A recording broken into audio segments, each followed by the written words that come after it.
الله الرحمن الرحيم. الحمد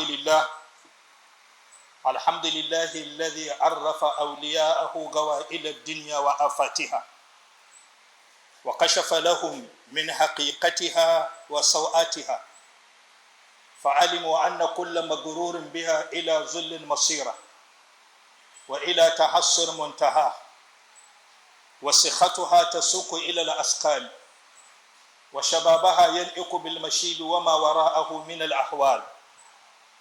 وأشهد أن لا إله إلا الله وحده لا شريك له الرحمن علم القرآن، وأشهد أن محمدا عبد الله ورسوله بعثه الله رحمة للعالمين وهجة على الخلق أجمعين، صلى الله تعالى عليه وعلى آله وأصحابه وكل من تمسك بسنته وحكم بشريعته إلى يوم الدين.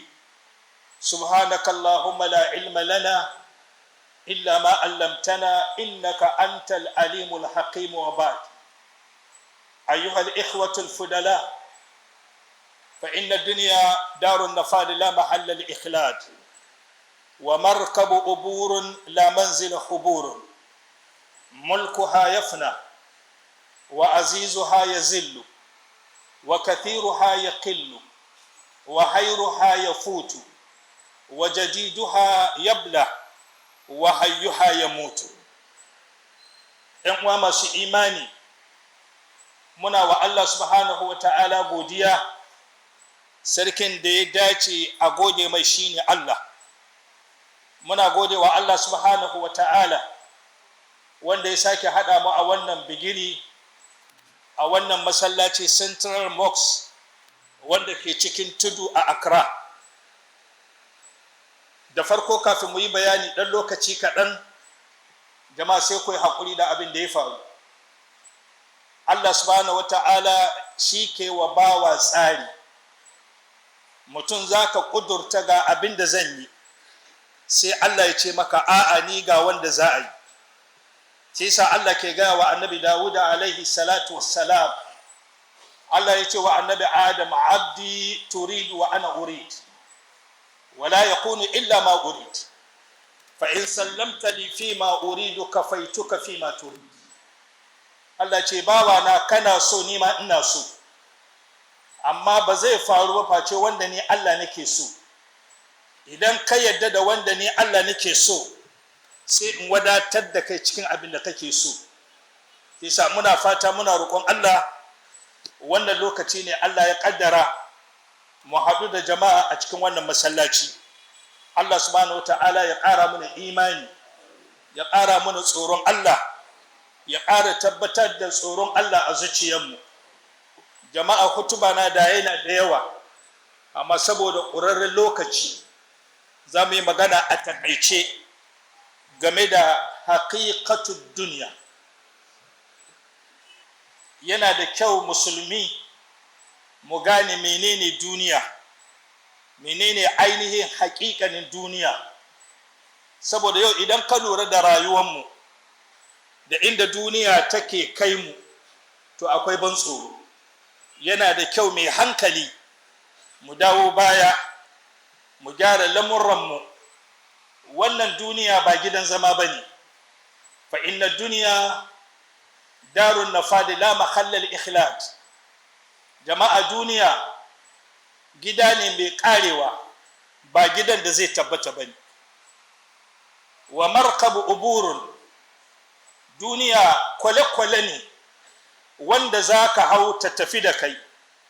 La manzila hubur, ba gidan da za ta saura ba ne. Mai hankali, idan ka zauna da kanka yau ka lura da rayuwa da ababen da ke gudana a cikin duniya, ya kai ba sai malamai da su yi maka wa'azi ba. Yana da kyau ka yi wa kanka wa'azi, ka yi wa kanka nasiha kafin ranar da babban nasihan zai zo maka. Duniya ba mazauni ba ne. Shi malamai suka kawo misali, sai suka ce mulkuha yafna. Kowane irin mulki kake da shi a duniya, ya zo ranar da zai kare. idan kaga Allah ya baka mulki ko Allah ya baka shugabanci, riga ne, akwai wanda ya baka aron rigar. Wanda ya baka aron rigar shine Allah. Idan lokaci ya kai sai ya anshi rigansa. Shi ka ji an ce ga sarki jiya amma yau ba sarki bane. Ba wanda mulkinsa ke tabbata ya dawwama sai mulkin Allah. Duk wani abin da mutum kaga kana da shi a duniya, mulkuha yafna wa azizuha yazillu. Mutumin da kowa ke ganin sa babu kamansa, idan ya shigo masallaci kowa na bashi hanya. Ya zo ya kai wata rana ya ma shigo masallaci ba a ma san ya shigo ba. Mulkuha yafna wa azizuha yazillu wa hayruha yafut. Duk wani abin da kaga yana da sha'awa wata rana ya zo ya ƙare. Wa hayyuha yamut. Duk wanda ke da rayuwa wata rana sunan shigawa. In dai ka zo duniya ka yi rayuwa, to babu shakka wata rana rayuwar nan ya ƙare. Ko yaya kake a duniya, akwai ranar da rayuwanka zai ƙare. Wata rana a wannan masallaci, duba jama'a, za a zo masallacin ga wata rana a iske mu duka ba mu nan. Mu duka mun koma ga Allah subhanahu wa ta'ala. Muna roƙon Allah in lokaci ya kai in za mu, Allah ya sa mu cika da imani. Mala'ika Jibril ya zo wurin Annabi Muhammad sallallahu alaihi wasallam kan gaba da an kace hayyuha ya mutu. Duk wani mai rayuwa ya mutu. Mala'ika Jibril ya zo wurin Annabi sallallahu alaihi wasallam. Allah ya ce mai yaje ya gaya wa manzon Allah ga waɗansu kalmomi. Da zuwa mala'ika Jibril sai ce ya Muhammad ishma shi'it fa innaka mayyit. Annabi Muhammad sallallahu alaihi wasallam, ka rayu yanda kake so, fa innaka mayyit, ka mutu. Wa ake gaya ma wannan magana? Annabi Muhammad sallallahu alaihi wasallam. Walau kanat ad-dunya tadumu li ahliha lakana rasulullah hayyan wa baqiya ولكنها تفنى ويفنى نئيمها وتبقى المآسي والذنوب كما هي ولو أن رب الناس أبقى نبينا سيدنا ولكن أمره كان ماضيا. da duniya wani ya zauna wani ya saura da annabi Muhammadu wallahi da bai mutuwa da yana nan. Amma mu gane duniya ya ƙare, walakinnaha tafna wa yafna na'imuha. Duniyan zai ƙare, daɗin da ke cikin duniyan ma ya ƙare. Amma abin da ke da ban tsoro a nan shine wa tafna na'imuha wa tabqal ma'asi wa zunubu kama hiya. Tabqal ma'asi, amma sabon Allah da muka yi da barnan da muka yi shi bai ƙarewa, yana nan. Duk abin da mutum ka yi ka mutu, amma aikin da ka aikata a duniya wannan yana nan an rubuta, ana jiran ka a ranar tashin alkiyama. Allah ya maka hisabi, Allah ka yi mana sauƙin hisabi. Ce yasa mala ya ce walau anna rabban nasa abqa nabiyana sa'idina. Da dai a ce ubangijin halitta ya bar mana annabinmu sa'idina, da mun ji daɗi. Babu shakka da Allah ya bar mana annabi sa'idina, wallahi da mun ji daɗi. Da hanyar da mutum zai bi ya je Madina don ya ga manzon Allah da ya tafi, amma sha an kace walakin amruhu kana madiya. Amma lamarin Allah ya riga ya tabbata, annabi ya bar duniya. Sai sa an kace shi duniya hayyuha ya mutu, ko yaya an kai ka mutu. Sai sa an kace ma annabi sallallahu alaihi wasallam ishma shi'it fa innaka mayyit. Ka rayu yanda kake so, ka mutu. Wa amal ma shi'ita fa innaka majziyun bi. Manzo Allah kai aikin da zaka yi duka akwai abin biya, Allah zai biya ka. Isa duk wani aikin da muka ga zamu iya mu yi akwai abin biya, kuma Allah zai biya kowa. Wa ahabin man shi'ita, kaso wanda kake so, fa innaka mufarikuhu. Da kai da mai shi sai kun rabu. Ko yaya kake son mutum, kana son baba ne, kana son uwa ne, kana son mata ne, akwai ranar da Allah ya aje wata rana sai an rabu, wannan babu shakka. Masallacin nan dubayin da muke nan ana son juna, ana ƙaunan juna, akwai ranar da wata rana za mu rabu, rabuwan da ba mu ƙara ganin juna sai ranar tashin alkiyama. Ka so duk wanda kake so, in kuɗi ne ka so kuɗi, wata rana ka mutu ka bar kuɗin. Idan mata ne kake so, wata rana ka mutu ka barta, ko ita matan ta mutu ta barka.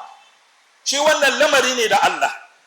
To a cikin waɗannan karatun, idan mutum kana neman ka zamo mai daraja, ka zamo mai mutunci, sai Jibril ya ce wa Annabi sallallahu alaihi wasallam, wa alam ya Muhammad anna sharafal mu'min fi qiyamil layl wa izzuhu al-istighna'uhu 'anil nas. Sharafal mu'min, idan mu'mini kana son ka zamo mai daraja, mai ɗaukaka a cikin garin nan, ko ina ka bullo kowa na binka, ana ga malam wane, ga alhaji wane, fi qiyamil layl, sai ka gama da tashi cikin dare.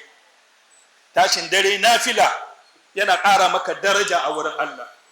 Sannan idan kana neman ka zamo mai mutunci cikin mutane, al-istighna'uhu 'anil nas, ka bar kallon abin da mutane ke da shi, naka kankani da Allah ya baka, ka kama da hannu biyu ka gode wa Allah, sai Allah ya sa maka albarka a cikin kaɗan nan da Allah ya baka. Allah ka sa muna albarka cikin kaɗan da ka bamu. أقول قولي هذا وأستغفر الله لي ولكم ولسائر المسلمين من كل ذنب فاستغفروه إنه هو الغفور الرحيم.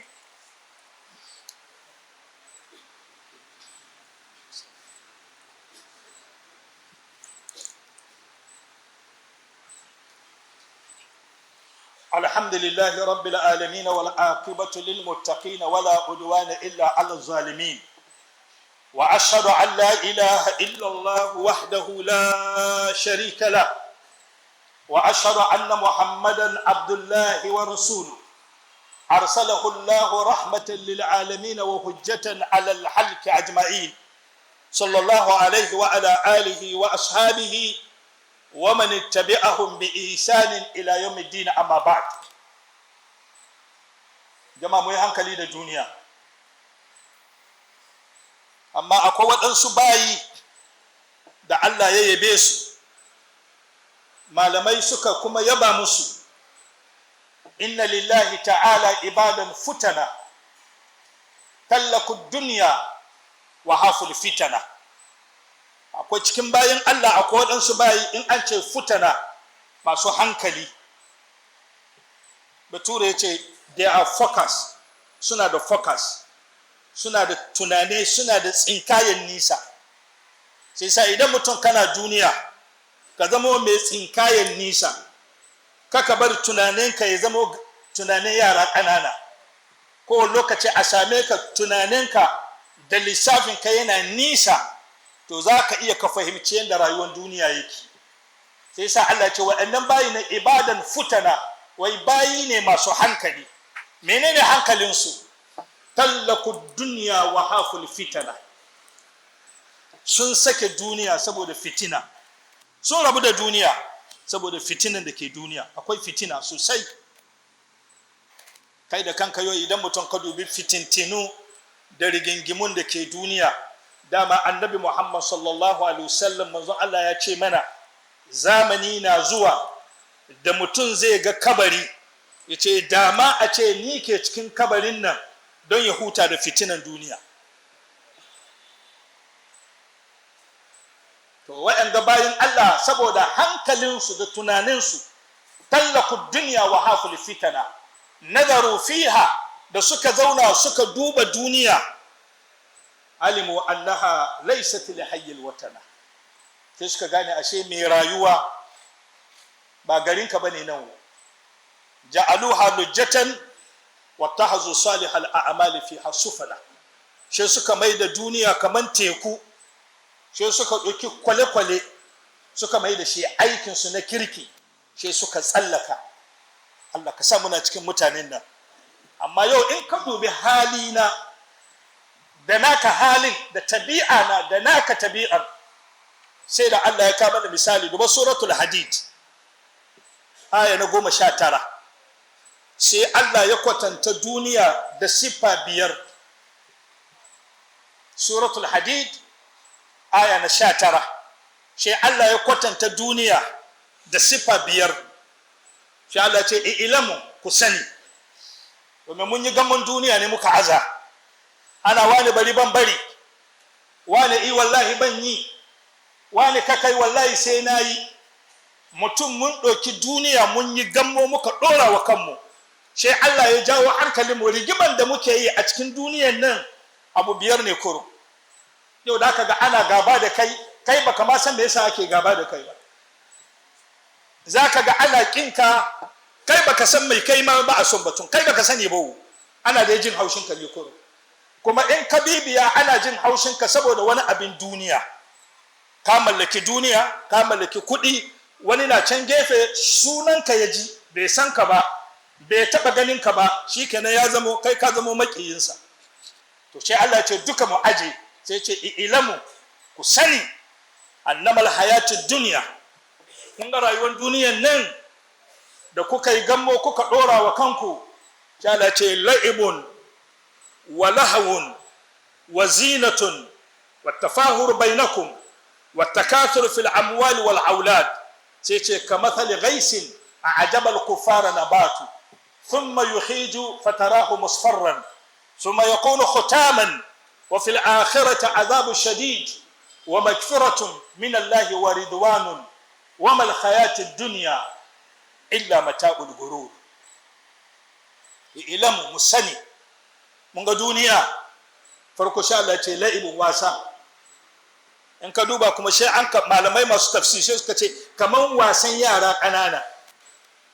Yanzu in ka samu yara ƙanana 10 su zauna gindin masallacin nan su yi wasa tun da safe har dare, in ka je ka tambaye su cinikin nawa kuka yi, ba ciniki kuma ba a samu komai sai wahala da gajiya. To haka rayuwar duniya yake. Walahawun da shagala da wasanni, da ka samu tsoho ya samu 60 70, kafan shi ɗaya na kabari ɗaya na tudu, amma yana buga draft, ya yi zufa, yana buga draft, yana buga caca, ko yana wake lambar loto tun da safe har dare. La'ibun wa lahu, wasa ne ya ƙare. Wazina da ado, wannan na mata ne, ba shi na gaya maka ba. In an ka ce ranar Lahadi za a aure, kaga ado da mata dasu, sai hankalinka ya tashi. A yi ado, a yi wanka, a yi fenti, a sa ma huska fila, ka ganta kamar taksi. Tana ɗakin mijinta, ba ta taɓa yi ma mijinta ado ta shirya ba, amma ranar aure kaga ado. Wannan na mata ne. Wa tafahur bainakum, da alfahari. Yanzu in ka tambaye mutum alfahari na me, muna da alfahari ta wurin ɓangaren ni babana ne wani, daga Niger mu gidanmu mu ne su wani, in ka zo tudu kakana ne wani, kai Ankara muke da Ankarawo, wallahi Ankara abinda muka ga dama muka faɗi shine final. Kaga wannan at-tafahur. Sa'annan mu zo wurin at-tafahuru bi quwwatil maliyya, da wurin bangaren arziki, wurin bangaren kuɗi, an tara dollar, an tara CD da sefa. Sai sa na gaya maka arzikin da ni nake da shi baka da rabi. Da ka zo tudu, lore nawa kashe, gida nawa ka gina, dola nawa ka tara. Wannan ana ce al-quwwatul maliyya wa quwwatul jismiyya, da kuma ƙarfin jiki. In kai wasa na maka duka, ba gani dogo kato ba, wallahi irin ka 10 na muku duka. Sa'ada an kace wurin, sai a zo wurin mansib, ina da iko, ni babba ne cikin gwamnati, wa in ma ni MP, wa in ma ni minister, wa in ma ina cikin national security, ina cikin presidential advisor, ni ne kaza da kaza da kaza. Duka in ka duba sai mala yace wai kulluha zahib, wa an ganga duka wata rana zero. Wata rana zero ya kare, ba labarin ka kuma. Sai sa jama'a, ashe rayuwar duniyar nan ba wani rayuwa bane. Allah sa mu cika da imani. Karshen magana na lokaci ya kwace, ku yi hakuri. zamanin sayyidina Umar radiyallahu ta'ala anhu, Allah ƙara mai yarda, sai ya kira sahabin da ake ce mai Aba Dardai. Da sayyidina Umar yayi kiransa, yace Aba Dardai, ina son in aike ka Sham. Shamun nan yau shine Suriya, amma a da in an ka ce Sham ya kama da Iraq, ya kama da Urdun, ya kama da Suriya, ya kama da Iraq. Wannan wurin duka so ake ce ma Sham, amma abin duka yanzu sai ya tattara, shi ya saura kan Suriya, shi ya saura ake ce ma Sham. Yasa sayyidina Umar sai ya ce ma Aba Dardai, zan aike ka Sham, Suriya kenan. Yace me dan je in yi? Yace za ka je ka zama musu mualliman wa mufaqqihan, ka zama malami, ka zama mai karantar da su addinin musulunci, wa imaman, ka zama musu liman wanda za ka rinƙa yi musu sallah. Aba Dardai yace to na yadda na tafi, ina taba ko za ka aike ni ne saboda wani harkan duniya, amma saboda barkar addini zan tafi. Aba Dardai ya bar Madina, garin Annabi Muhammad, ya zo Sham, shine gwamna. Ya zo Sham da zo ya duba harkar addini da mutanen gari. Yana shiga Sham, shi ya ga rayuwan da ake yi Sham daban ne da rayuwan da ake yi Madina. Akwai bambanci. Ya ga kamar Sham duniyanci na idanunsu, amma shi ga Madina rayuwarsu daban. Shi ga Sham kuma rayuwa daban ne. Shi ya ji tsoro, wani irin rayuwa ne wannan? Ga manya-manyan gidaje, kowa na kaza, ga harka, ga kaza. Mu Madina ba haka muke yi ba. Shi ya tara masallaci, asa gwamna zai ma mutanen duniya, mutanen Sham magana kan cikin masallaci haka. Ya hau kan mimbari, ya jinjina wa Allah, ya yi wa Annabi Muhammad salati, sai ce ya ahlul Dimash, antumul ikhwanu fi din, ku ƴan uwayenmu ne na addini. Sa'an na biyu, wa jiranu fi dar, ku makwabtanmu ne da Madina da Sham ba nisa, muna tare da ku. Yace zan muku nasiha, ku ji nasiha na farko. sai ce mali ara ulama'ukum yazhabuna wa jukhalukum la yata'allamun. Farko nazo naga malamanku na mutuwa, amma jahilai ba su neman ilimi. That's a big problem da muke face cikin community mu. Malamai na mutuwa, amma ku yi hakuri, mu almajirai jahilai ba mu neman ilimi. Muna zaune ne, malam wani ya zo ko ya gaya muna ya dindainu, ko wani malami ya zo yi magana ya dindainu, ko wani malami ya zo yi magana haka nan ne, don ka zama jahili. Amma sai sa menene wajibin mu tashi a lokacin da malamai ke mutuwa. Ashe mu jahilai mu ya kamata mu tashi mu nemi ilimi. Ranan da malamai ba su, she mu ma mu zama malamai. Maganar farko kenan, wanga maganar topic babba ne. Na biyu sai ya ce mali arakum tajma'una ma la ta'kulun wa tabnuna ma la taskunun wa tu'ammiluna ma la tudrikun. Me yasa nake ganin ku kuna tara dollars ba ku ci?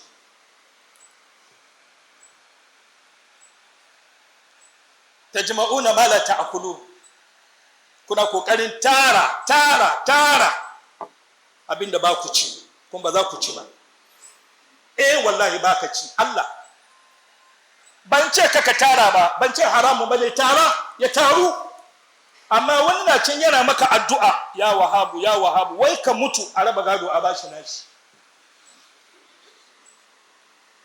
Kai yanzu dole da kake da shi $1 million, $2 million, sai kaje an ce wani cikin Ankara yana da $2 million, $3 million.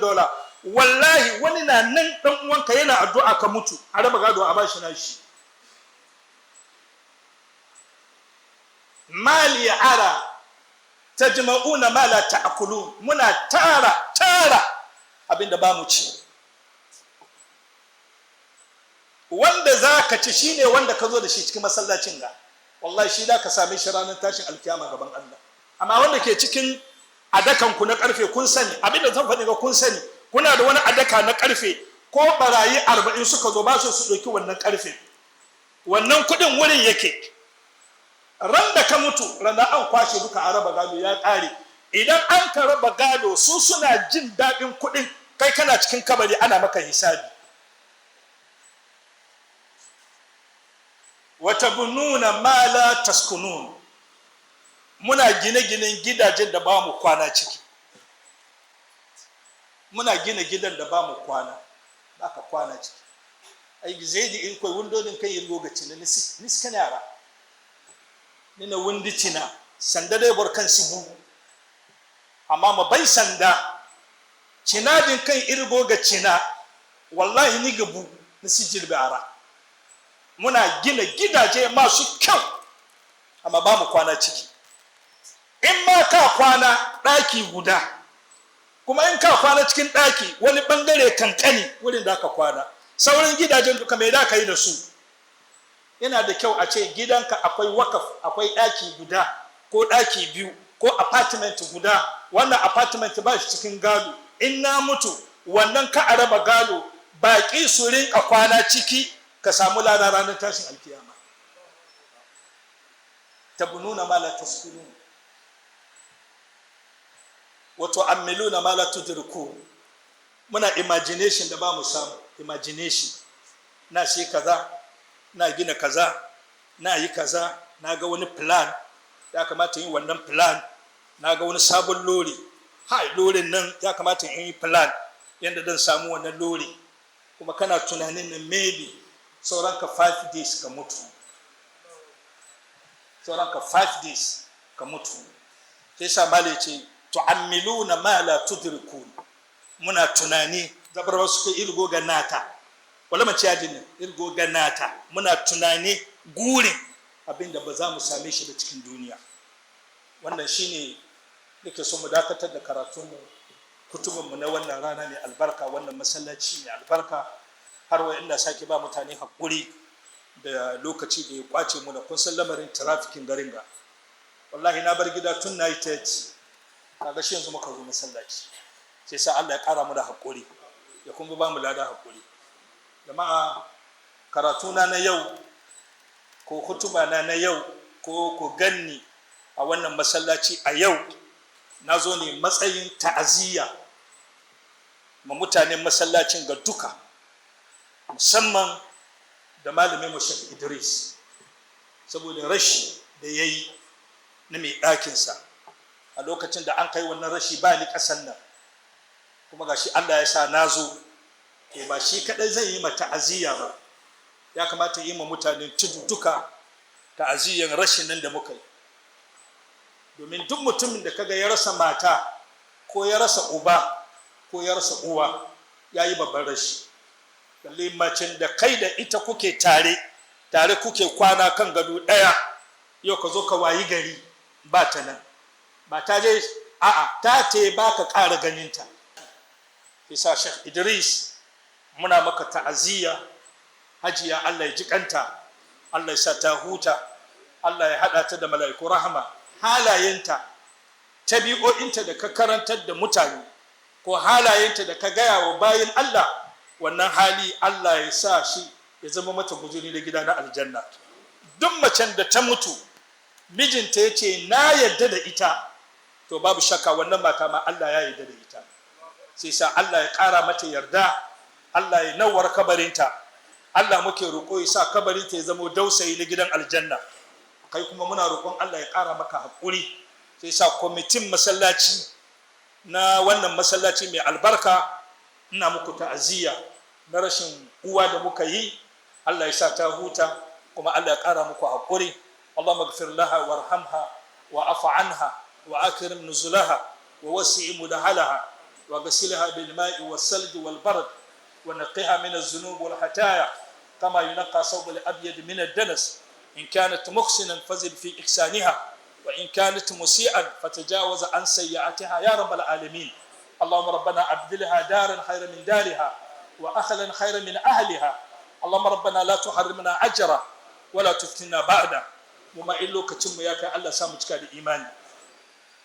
الله منا رقونك الله كتوسع من رانا دا ملائكة متوالي زومنا.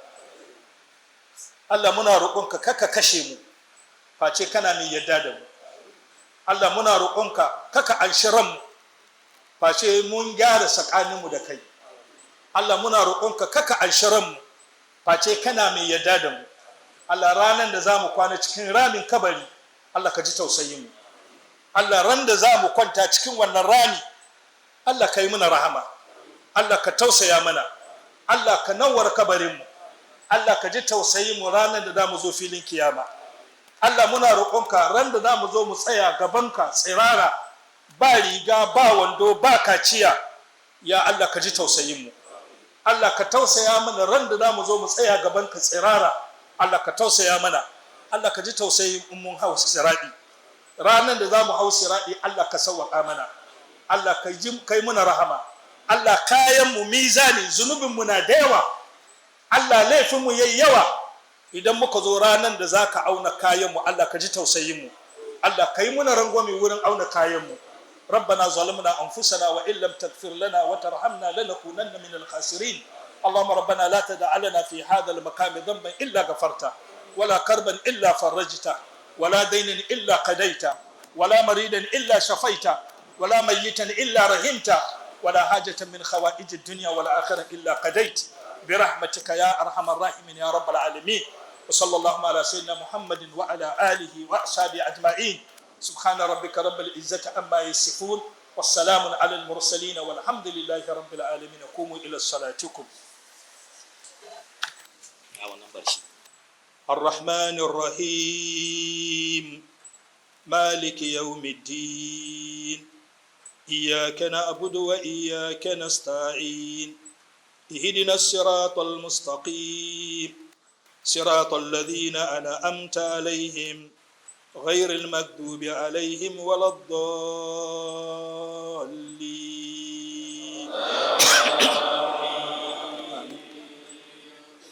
إنا أعطيناك الكوثر فصل لربك وانهر إن شانئك هو الأبتر.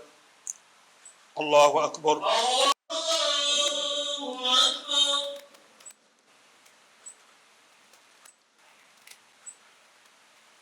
سمع الله لمن حمده. ربنا لك الحمد.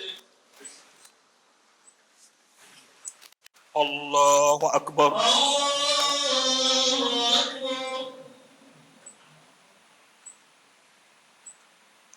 الله أكبر.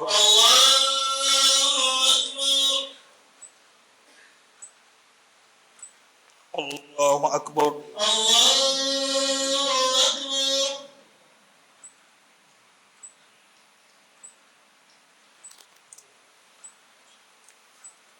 الله أكبر.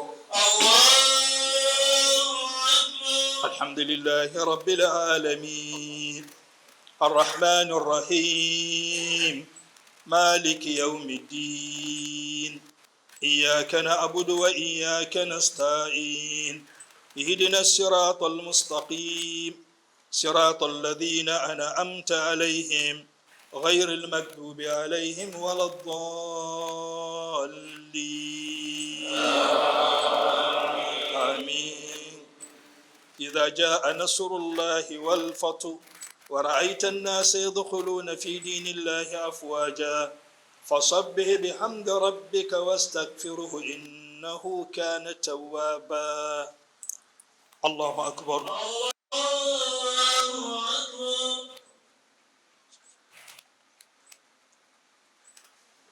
سمع الله لمن حمده. ربنا لك الحمد. الله أكبر.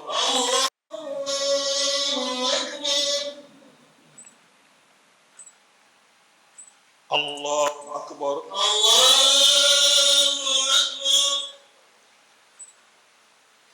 الله أكبر.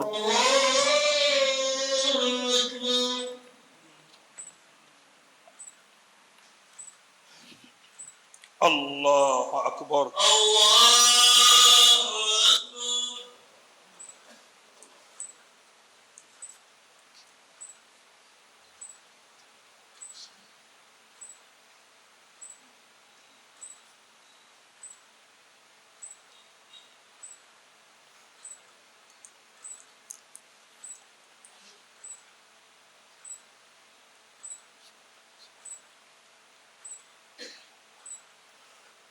السلام عليكم ورحمة الله. السلام عليكم ورحمة الله.